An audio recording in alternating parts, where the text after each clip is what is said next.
کسی کو بھی بیوقوف نہ سمجھنا، کیونکہ کچھ ایسے لوگ ہیں جو تمہارے سامنے بیوقوف بن کر تمہیں حقیقت کے اندر آزما رہے ہوتے ہیں۔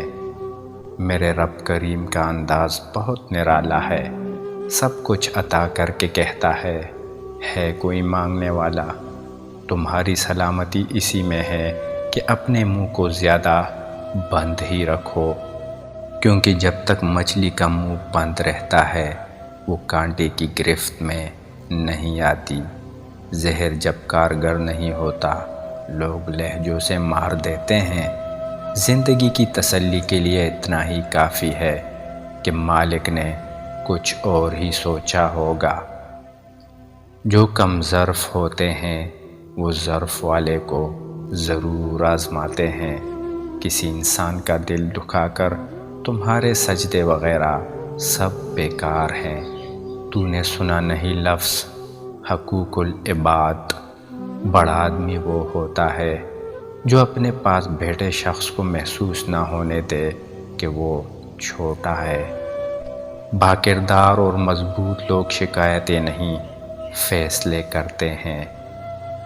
بے قدرے لوگوں کو زندگی سے نکالو اور قدر کرنے والوں کو دل میں جگہ دو، زندگی بالکل پرسکون ہو جائے گی۔ بعض لمحات لائف کے اندر ایسے بھی آتے ہیں کہ جو بیان کرنے کے لیے انسان کے پاس کچھ الفاظ نہیں ہوتے۔ جب روٹیاں 3 ہو اور کھانے والے حضرات 4 ہوں تب صرف ماں کی آواز آتی ہے کہ مجھے بھوک نہیں ہے۔ ہزاروں لوگوں سے تعلق ہونا کمال نہیں ہے، بلکہ کسی ایک سچے تعلق کو نبھا دینا کمال ہے۔ ظرف وسیع ہو تو تعلقات کو موت نہیں آتی۔ لڑکی جہیز کے اندر اچھی تربیت لے کر آئے اور لڑکا مہر میں عزت دے تو بہتر گھر وجود میں آئے گا انشاءاللہ۔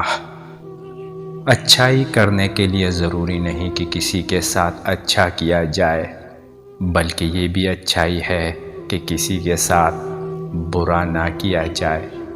گھر میں غربت نہ آئے اور برکت ہی برکت رہے تو گھر میں کسی خاتون کا نام فاطمہ رکھ دو۔